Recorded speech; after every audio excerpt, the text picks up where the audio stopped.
Hello guys, welcome back to my channel. വീഡിയോയിലേക്ക് എല്ലാവർക്കും സ്വാഗതം. അപ്പൊ ഞാനിവിടെ വന്നത് ഒരു ബീഫ് ഫ്രൈയുടെ റെസിപ്പിയുമായിട്ടാണ്. അപ്പൊ വീഡിയോയിലേക്ക് പോവാം. ഞാനിതാ ഇവിടെ 1 കിലോ ബീഫ് നല്ലോണം ചെറുതാക്കി മുറിച്ച് നല്ലോണം കഴുകി ഇവിടെ വെള്ളം പോവാനായിട്ട് ഇവിടെ ഒരു അരിപ്പയിൽ ഇട്ട് വെച്ചിട്ടുണ്ട്. അപ്പൊ ഇതൊന്ന് നമുക്ക് എങ്ങനെ ഫ്രൈ ആക്കേണ്ടത് നോക്കാം. അപ്പൊ ഇതൊന്ന് ഞാനിത് കുക്കറിലേക്ക് ഇട്ട് വെക്കുന്നുണ്ട്. അപ്പൊ ഇത് കുക്കറിലേക്ക് ഇട്ട് കൊടുത്തിട്ടുണ്ട്. അപ്പൊ ഇതിലേക്ക് ഒരു ചെറിയൊരു കഷ്ണം ഇഞ്ചിയും ഒരു 5-6 വെളുത്തുള്ളിയും 4 പച്ചമുളകും ഞാൻ ചതച്ചതായത് ഇത് ഇതിലേക്ക് ഇട്ട് കൊടുക്കാം.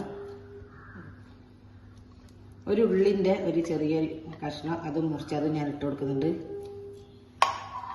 പിന്നെ ഇതിലേക്ക് വേണ്ടത് ഒരു 1/2 ടീസ്പൂൺ മഞ്ഞൾപ്പൊടി, 1 ടീസ്പൂൺ മുളക് പൊടി,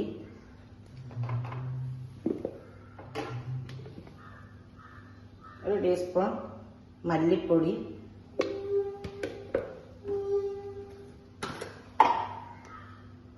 പിന്നെ ഒരു ചെറിയൊരു സ്പൂണ് ഗരം മസാലപ്പൊടി. ഇത് നമ്മളെ വീട്ടിൽ നിന്ന് തന്നെ ഉണ്ടാക്കി ഞാൻ പൊടിച്ചതാ.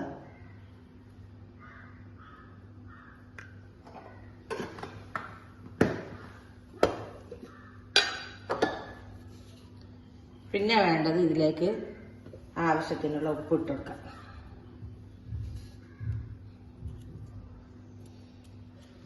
ഉപ്പ് ഇട്ട് നല്ലോണം കൈവച്ച് നമുക്കൊന്ന് മിക്സ് ചെയ്യാം.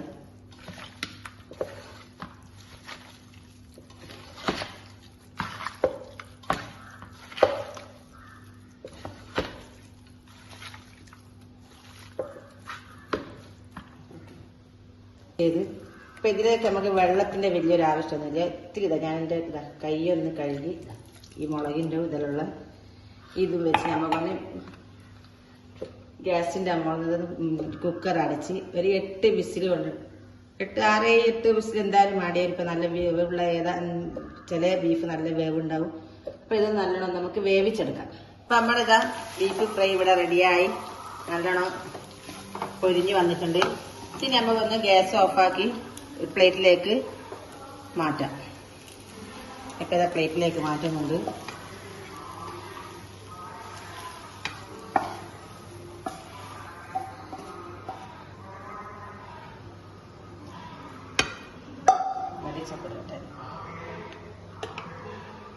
ഇതിലേക്ക് മല്ലിച്ചപ്പ് നമുക്കൊന്ന് നേരെ ഇട്ട് കൊടുക്കാം. അപ്പൊ നമ്മുടെ ബീഫ് ഫ്രൈ ഇവിടെ റെഡി ആയിട്ടുണ്ട്. നമ്മുടെ ബീഫ് ഫ്രൈ റെഡി ആയിട്ടുണ്ട്. ഇതേപോലെ നിങ്ങളും ട്രൈ ചെയ്യാം, ഉണ്ടാക്കാം.